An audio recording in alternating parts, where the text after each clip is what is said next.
우리가 함께 살펴보고 있는 말씀의 전체적인 주제는 인생, 로고스를 만나다, 예수님을 만나다라는 주제이고, 오늘은 그 세 번째 시간입니다.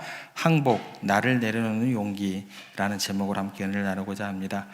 인생의 해답을 지금 우리가 이 말씀을 통해서 찾아 나가고 있고, 그 해답을 찾기 위해서는 우리가 로고스이신 예수님을 만나야 한다라는 주제로 함께 은혜를 나누고 있습니다. 첫 번째 시간에 우리가 발견했던 게 있습니다. 그게 뭐냐면 설계도입니다. 첫 번째 시간에 발견해서 설계도. 우리의 인생이 그저 우연히 던져진 존재가 아니라 하나님의 정교하고도 놀라운 디자인 속에 있는 존귀한 작품임을 우리가 확인을 했습니다. 그리고 두 번째 시간에 우리가 만났던 내용은 뭐냐면 건축가를 만나게 되었습니다. 그 설계도를 그리신 분이 멀리 계신 그저 막연한 신이 아니라 우리를 너무나 사랑하시고 또 친히 사람의 몸을 입고 찾아오신 예수 그리스도였음을 우리가 두 번째 시간에 깨닫게 되었습니다. 자, 이 두 가지 이제 설계도도 있고 또 이제 건축가도 만났습니다. 모든 것이 우리 가운데 완벽해 보이는 것 같습니다. 내 인생의 설계도도 있고 나를 사랑하는 건축가도 만나게 되었죠. 이제 그분이 지으신 안전하고도 아름다운 집으로 이제 들어가기만 하면 되는 거예요. 그런데 여러분, 이상한 일이 우리 가운데 주어지게 됩니다. 우리가 지금 그 문 앞에서 머뭇거리고 있다라는 거예요. 문턱을 넘지 못하고 서성이고 있다라는 겁니다. 예수님이 답인 거는 알겠어요. 그리고 예수님이 나를 사랑하시는 것도 제가 알겠어요. 근데 막상 우리 인생의 열쇠를 그분께 넘겨드리려고 하니 어떻게 돼요? 손이 덜덜덜덜 떨리는 거예요. 왜 그럴까요? 야, 이거 내가 맡기긴 하는데 주님께서 다 가져가시면 나는 뭐가 남지? 뭐가 되지? 이런 거예요. 그러면 내 마음대로 할 수 있는 게 하나도 없어지는 건 아닌가? 그래서 우리가 어떻게 돼요? 여전히 두렵더라는 거예요. 그러면 여러분 한번 생각해 보시기 바랍니다. 세상 사람들이 하나님을 거부하는 이유가 뭘까요? 그거는 분명해요. 그죠? 그들은 누구를 모르니까, 하나님을 모르니까, 그들은 내 인생을 내 것이라고 믿으니까 간섭받기 싫어서 도망가는 것, 그것은 어찌 보면 당연한 어떤 현상이다라는 거예요. 충분히 이해할 만합니다. 그런데 여러분, 정말 기가 막힌 사실이 뭐냐면 하나님의 사랑을 알고 그 십자가의 은혜를 입었다고 고백하는 우리 믿는 사람들조차도 믿지 않는 사람들과 똑같은 그런 행동을 하고 있다는 게 우리들에게 신선한 충격으로 다가오더라는 거예요. 결정적인 순간에 내 자존심이 걸린 문제 앞에서는 우리도 세상 사람들과 똑같이 하나님을 밀어냅니다. 우리 삶의 현장에서 저리 좀 멀리 좀 가 계세요. 그렇게 밀어내더라는 거예요. 하나님, 다른 건 다 좋은데 이것만큼은 건드리지 않았으면 좋겠어요. 특별히 내 자식 문제만큼은 제가 알아서 할게요. 이런 내용의 것들이죠.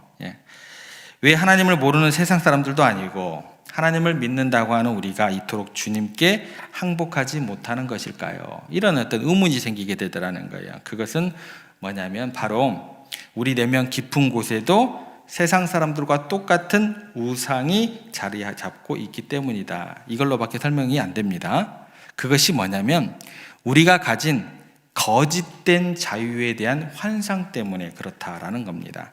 오늘 우리가 다루어야 할 주제가 바로 이 거짓된 자유, 이 주제가 되는 겁니다. 오늘 본문은 우리가 과거에 어떤 상태였는지, 그리고 이제 어떻게 살아가야 하는지를 적나라하게 우리들에게 잘 가르쳐주고 있습니다. 오늘 말씀을 통해서 우리의 신앙의 그 성장을 가로막고 있는 마지막 그 고집을 내려놓고 주님 품 안에 안기는 항복, 항복의 그 기쁨을 누리는 우리가 되기를 주님의 이름으로 축복합니다. 그래서 오늘 말씀의 제목은 항복, 그 다음에 뭐예요? 나를 내려놓는 용기라는 제목이 됩니다. 여러분들, 전도를 하다 보면 많은 분들이 이렇게 핑계를 댑니다. 저는 증거가 없어서 못 믿겠습니다. 성경이 과학적으로 말이 안 되지 않습니까? 라는 그런 말들을 듣게 됩니다. 그런데 정말 그럴까요? 라는 질문을 우리 가운데 생기게 돼요. 단지 그게 알고 모르고 지식의 문제일까요? 그런 질문을 한번 해보시기를 바랍니다. 현대인들이요, 하나님을 거부하는 가장 근본적인 이유는 따로 있습니다. 그것은 뭐냐면 현대인들이 열광하고 있는 게 하나 있어요. 가치가 뭐냐면, 현대인들이 열광하고 있는 가치가 뭐냐면 자유이기 때문에 그렇다라는 겁니다. 그러니까 어떻게 얘기를 하냐면 내 마음이 시키는 대로 살아가, 이렇게 이야기를 해요. 그리고 아무에게도 간섭받지 마라고 우리가 듣게 돼요. 내 인생의 주인은 너야 라고 우리가 항상 듣게 됩니다. 이게 뭔 줄 아세요? 현대인들의 양보할 수 없는 십계명입니다. 이게 십계명이에요, 현대인들에게 있어서. 프랑스의 실존주의자, 철학자인 장폴 사르트르가 이 어떤 현대인들의 심리를 이렇게 이야기를 하게 됩니다. 신이 있다면 나는 자유로울 수가 없다. 그러므로 신은 없어야 한다. 이 사람의 논리는 간단해요. 하나님이 계시다면 그분이 정해놓은 선과 악이 있을 거 아니에요. 그죠? 그분이 정해놓은 선과 악이 기준이 될 것이고 나는 거기에 복종해야 하니까 내 자유가 뭐예요? 사라진다라는 거예요. 말이 좀 어렵지만 쉽게 설명하면 이렇게 접근하시면 됩니다. 사춘기 아들을 둔 아버지를 한번 생각해 보시기를 바랍니다. 아버지가 아들을 사랑하죠. 그죠? 사랑해서 이렇게 이야기를 합니다. 일찍 다녀라. 나쁜 친구 사귀지 마라. 공부해라. 그런데 이 이야기를 듣는 사춘기 아들은 어때요? 이 사랑의 잔소리가 너무 듣기 싫은 거죠. 그죠? 그래서 어떻게 해요? 방문을 그냥 탁 닫고 들어가면서 뭐라고 할까요? 아버지가 없었으면 좋겠다. 아버지만 없으면 내 마음대로 게임도 하고 밤새 놀 수도 있을 텐데, 사르트르가 지금 이 얘기를 하고 있었다라는 거예요.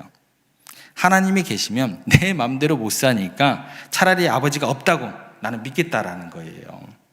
이것이 하나님을 떠난 인간의 솔직한 내면이 되는 겁니다. 그럼 여러분 생각해 보세요. 이게 어떤 이성적인 어떤 생각에서 도출된 결론이에요? 지성의 어떤 그런 결론이에요? 그게 아니죠. 이건 뭐예요? 철없는 반항에 불과하다라는 거예요. 멋진 신세계를 쓴 천재 작가가 있습니다. 올더스 헉슬리도 자신의 에세이에서 이런 고백을 하게 됩니다. 나는 이 세상에 의미가 없기를 바랬다. 이렇게 이야기를 했어요. 바랬다. 여기서 주목할 단어가 뭘까요? 바랬다라는 단어예요. 믿었다가 아닙니다. 바랬다. 내가 원하는 거예요. 내가 원하는 거. 의미가 없기를 내가 원한다. 의미가 있어요. 근데 의미가 없기를 내가 원했다라고 정의를 하더라는 거예요. 왜 그랬을까요? 그러면서 그가 이렇게 이유를 덧붙입니다. 그래야 내가 성적으로, 정치적으로 내 마음대로 할 수 있기 때문이다. 나의 해방을 위해서, 다시 말해 나의 자유를 위해서 나는 무의미함의 철학이 필요했다. 이렇게 이야기를 했습니다. 이게 뭐냐면 죄인들의 본성이에요. 우리가 하나님을 멀리하는 진짜 이유는요, 지식이 부족해서가 아니에요. 몰라서가 아니에요. 증거가 불충분해서가 아니에요. 뭐냐면 내 마음대로 살고 싶은 뭐예요? 욕망.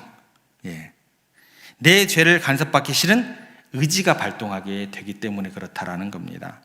그래서 우리가 몰라서 못 믿는 것이 아니라 내가 주인이 되고 싶어서 일부러 하나님을 거부하고 있는 것이 되는 거예요. 그러면 이렇게 하나님을 밀어내고 나는 자유다라고 외친 결과가 어떻게 주어지게 될까요? 사도 바울이 여기에 대해서 우리에게 정확하게 이렇게 진단을 하게 됩니다. 21절 말씀 보겠습니다. 사도 바울이 이 결과가 뭐라고 진단하고 있는지 같이 읽겠습니다. 전에 악한 행실로 멀리 떠나 마음으로 원수가 되었던 너희를. 여기에서 보시면 이제 어떤 느낌이 나오냐면 우리가 하나님과 단순히 좀 서먹서먹해졌다 이런 사이라고 이야기를 하지 않아요. 하나님과 잘 모르는 사이다라고 이야기를 하지 않아요. 지금 뭐라고 이야기를 하냐면 마음으로 원수가 되었다라고 이야기를 해요. 이 말은 무슨 말이냐면 우리가 하나님과 적개심을 가지고 있었다라는 이야기로 해석을 하셔야 돼요. 조금 이게 좀 당황스러운 이야기입니다. 왜 그러냐면 여러분들이 하나님께 대해서 막 총을 겨누지 않았잖아요. 그죠? 여러분이 하나님께 대해서 막 칼을 들이댄 거 아니잖아요. 여러분들이 언제 하나님과 싸워보신 적 있으세요? 안 그랬잖아요. 그죠? 근데 성경은 이렇게 이야기하는 거예요. 내가 내 인생의 왕자에 앉아서 하나님을 왕의 자리에서 밀어내려고 하는 것, 그리고 내 인생의 핸들을 내가지고 하나님의 손을 뿌리치는 것, 그것이 뭐라고요? 바로 반역이고 하나님과 원수되는 것이다 라고 이야기를 하고 있는 거예요. 그러니까 하나님을 몰라서 안 믿는 게 아니라 뭐가 되고 싶어서, 내가 주인이 되고 싶어서 하나님을 뭐로, 적개심을 가지고 우리가 적으로 간주하게 되더라라는 이야기가 되는 겁니다. 이렇게 나는 자유다라고 외치면서 하나님을 밀어내고 왕이 된 결과가 무엇일까요? 21절 앞부분을 다시 한번 보겠습니다. 그 결과가 무엇인지 같이 읽겠습니다. 전에 악한 행실로 멀리 떠나, 이게 이제 멀리 떠난다라는 게 이제 거리가 멀어졌다, 이 정도의 느낌으로 접근하시면 안 되고, 어떤 느낌으로 접근해야 하시냐면 소외되다, 단절되다, 생명에서 끊어졌다, 여기까지 좀 느낌을 가지고 읽으셔야 돼요. 그래서 하나님을 떠난 인간은 자유를 얻은 것이 아니라 생명의 근원으로부터 단절되었다. 뭐 생각하시면 되냐면 탯줄 생각하시면 돼요. 탯줄. 마치 탯줄을 끊어버린 태화가 같게 된다라고 생각하시면 돼요. 태화가 탯줄이 거추장스럽다고 끊어버리면 어떻게 돼요? 그게 자유가 될까요? 죽음이에요. 자, 한 가지 더 쉽게 좀 접근을 해볼게요. 하늘을 높이 날고 있는 연을 한번 생각을 해보시기 바랍니다. 이 연이 실에 매달려 있잖아요. 그죠? 그런데 연이 이렇게 불평을 합니다. 이 실만 없으면 내가 좀 더 높게 날아갈 수 있을 텐데, 이 실이 나를 꽉 붙잡고 있어가지고 이건 억압이야. 그래서 몸부림치면서 연이 실을 끊어버렸습니다. 그리고 나는 자유다 하고 외치는 순간 무슨 일이 벌어지게 될까요? 더 높이 날아오를까요? 우주국까지 날아갈까요? 아니죠. 잠시 자유로운 듯 비틀거리는가 싶더니 이내 곧바로 땅으로 곤두박질 치게 되더라는 거예요. 진흙팍에 처박히게 되고 찢어지게 되겠죠. 여러분, 연을 붙잡고 있던 그 실은 억압이 아니고 구속이 아니었습니다. 그것은 연이 바람을 잘 탈 수 있게 해주는 생명줄이었습니다. 하늘과 연결된 통로였다라는 거예요. 그래서 우리가 하나님을 떠나 나는 내 맘대로 살 거야 외칠 때 그것은 자유가 아니라 그 순간 뭐가 되는 거예요? 추락이 되는 거예요. 그죠? 그것은 고립이 되는 거예요. 이것이 바로 오늘날 현대인들이 겪고 있는 공허함, 또 우울감, 그리고 관계의 단절에서 오는 근본적인 이유가 되는 것입니다. 무엇 때문에?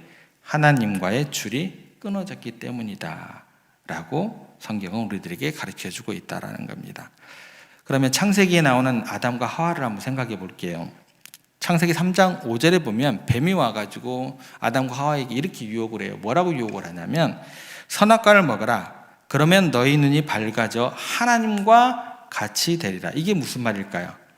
하나님과의 줄을 끊으라 라는 이야기가 되는 거예요. 네가 하나님이 되어라 라는 거예요. 네가 뭐가 되어라? 기준이 되어라 라는 거예요. 그러니까 그들이 이제 그 줄을 끊고 선악과를 먹었을 때 그들이 정말 사탄이 얘기했던 것처럼 하나님같이 되었을까요? 아니죠.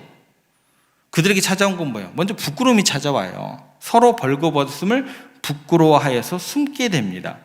그리고 두려워요. 그래서 하나님을 피해 나무 뒤에 숨게 됩니다. 그랬더니 그 다음에 벌어지는 것은 뭐예요? 땅은 가시덤불을 내게 되었다라는 거예요. 자유가 온 것이 아니라 뭐가 왔다고 성경은 이야기를 하게 돼요? 두려움, 수치, 고립, 고통, 눈물, 이런 것들이 찾아오게 되었다라는 거예요. 뭐가 끊어졌다라는 거예요? 연줄이 끊어졌다라는 거예요. 생명줄이 끊어졌다라는 거예요. 그렇다면 이제 이런 질문에 도달하게 됩니다. 이렇게 줄이 끊어져 이미 추락한 우리를 누가 다시 하늘로 날게 할 수 있을까요? 이 질문을 여러분들은 직면하셔야 돼요. 끊어졌잖아요. 땅바닥에 내 동댕이 쳤잖아요. 거기에도 주저박혀 있을 거예요. 다시 날아올라야죠. 그런데 그게요, 여러분의 힘으로는 불가능하다라고 이야기를 하고 있어요. 그래서 누가 값을 치러주시냐? 하나님께서 값을 치러주셨다라고 우리 가운데 또 선포가 되어집니다. 22절 가보겠습니다. 뭐라고 이야기하시는지 같이 읽겠습니다. 이제는 그의 육체의 죽음으로 말미암아 화목하게 하사. 여기에서 화목이라는 단어를 좀 생각해 볼게요. 화목하게 하는 것은 그래 내가 그냥 억지로 그냥 악수할게, 이게 아니에요. 화해시키다 이 정도의 어떤 그 단어가 아닙니다. 싸움을 멈추다 정도가 아니다라는 거예요. 이게 뭐냐면 완전히 변화되어 하나가 되다. 이 세 가지 단어가 하나로 짬뽕됐다고 생각을 하시면 돼요. 그래 용서하라니까 그냥 내 용서할게, 이게 아니라는 거예요. 완전하게 변화되어서 하나가 되었다. 이 세 가지 단어가 합성된 단어로 이해를 하시면 됩니다. 무슨 얘기가 되냐면 이전에 깨어진 상태가 기억나지 않을 정도로 완벽하게 관계가 회복되었다라는 뜻이 되는 거예요. 그러면 어떻게 이것이 가능할까 궁금해지게 됩니다. 22절 다시 보시면 어떻게 이게 가능했는가? 그 이유가 나옵니다. 앞부분에 보시면 이렇게 나오죠. 같이 읽겠습니다. 이제는 그의 육체의 죽음으로 말미암아. 여기 보면 육체의 죽음으로 말미암아. 우리가 끊어버린 줄을 다시 있게 하기 위해서, 원수 되었던 우리의 마음을 먼저 누가 녹이기 위해서 하나님께서 먼저 녹이기 위해서 누구를? 예수님을 십자가에 죽이심으로 우리가 끊어버린 연줄을 다시 이어주셨다라는 이야기가 선포가 되는 거예요. 그러면 이 얘기가 무슨 얘기가 되는가 잘 생각해 보시기 바라요. 여러분을 심판하기 위해서? 그러려면 연줄 뭐로 다시 이을까요? 끊어진 채로 내둬버리면 되죠. 그죠? 그러니까 이 말씀은 뭐가 되냐면 여러분들을 심판하기 위해서가 아니다라는 이야기가 돼요. 어떻게 하기 위해서? 여러분을 다시 안아주시기 위해서. 그 얘기가 되는 거예요, 여러분들. 우리의 마음을 누가 얻기 위해서? 하나님이 우리의 마음을 얻기 위해서 하나님의 눈물겨운 짝사랑입니다 라는 선포가 되는 거예요. 이게 뭐예요? 이게 십자가입니다. 얼마나 따뜻해요, 십자가가. 그죠? 그렇다고 했을 때 이제 우리가 어떤 반응을 해야 될까요? 23절 그 답이 나오죠. 같이 한번 읽어보겠습니다. 만일 너희가 믿음에 거하고 터 위에 굳게 서서 너희 들은 바 복음의 소망에서 흔들리지 아니하면 그리하리라. 여기 보시면 이제 믿음에 거하고 터 위에 굳게 서서라고 이렇게 나오죠. 이 말을 여러분들이 건축물이 기초가 단단하게 세워졌다라고 생각을 하시면 좋을 것 같아요. 기초 위에 단단히 고정된 상태다라고 생각하시면 좋을 것 같아요.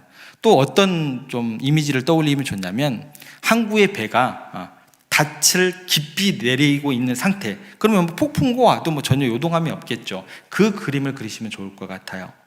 여러분은 흔들리는 세상 풍파 속에서 어디에 여러분의 인생의 닻을 내리시기를 원하십니까? 질문을 해보셔야 돼요. 항상 금액이 왔다 갔다 하는 돈이 되면 좋겠어요? 아니면 언젠가 변할 사람의 마음에 그 닻을 내리시겠어요? 어디에 여러분들의 마음을 두시겠어요? 어디 위에 여러분들의 기초를 세우시고자 하십니까? 영원히 변치한 반석 되시는 예수 그리스도께 여러분들의 인생을 딱 고정시켜 놓으셔야 한다라는 거죠. 여러분 그래서 선택하셔야 돼요. 계속 끊어진 연처럼 바닥을 뒹굴 것인가, 아니면 주님의 사랑에 항복하고 다시 주님께 연결될 것인가. 그런데 이게 쉽지가 않아요. 여러분 항복이라는 단어만 들으면 왠지 패배자 같아서 싫어요. 그런데 이게 세상에서의 항복이 그런 어떤 나쁜 이미지지만 신앙 안에서의 항복은요 가장 위대한 승리이자 진짜 자유의 시작이 됨을 여러분들 믿음으로 선포하시기를 바랍니다. 이거를 가장 예를 잘 들어오는 게, 여러분 설교 때 많이 들으실 거예요. 기차 이 얘기를 가장 많이 해요.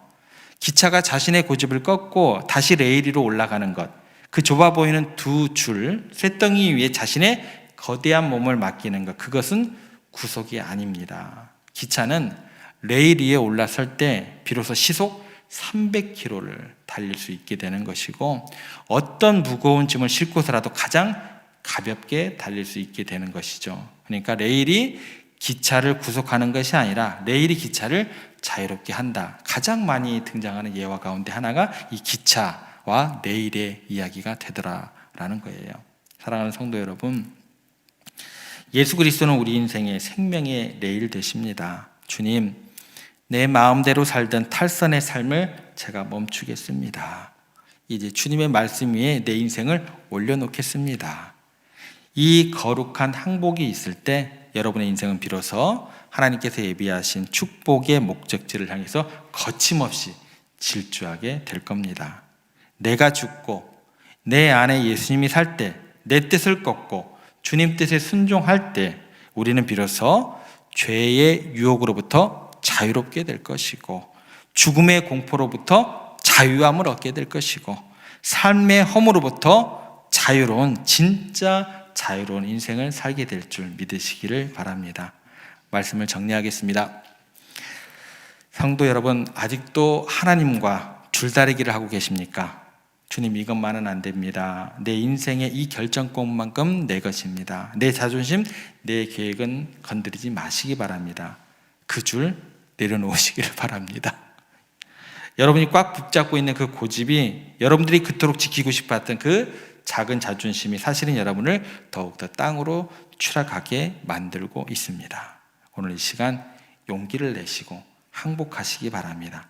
거짓된 자유의 유혹을 끊어버리시기 바랍니다. 그리고 우리를 너무나 사랑하사 십자가에서 생명 주신 예수님께 온전히 항복하시기를 부탁을 드립니다. 주님, 저는 주님의 것입니다. 저를 지으신 목적대로 우리를 이끌어 주시옵소서. 연이 줄에 매어 있을 때 하늘을 날듯이, 기차가 레일 위에 있을 때 가장 빨리 달리듯이 주님께 완전히 매인바 되어 있는, 세상에 줄 수 없는 참된 자유를 누리며 비상하시는 하나님의 거룩하고 위대한 자녀들, 또 세종의 모든 권속들 되시기를 주님의 이름으로 축복합니다.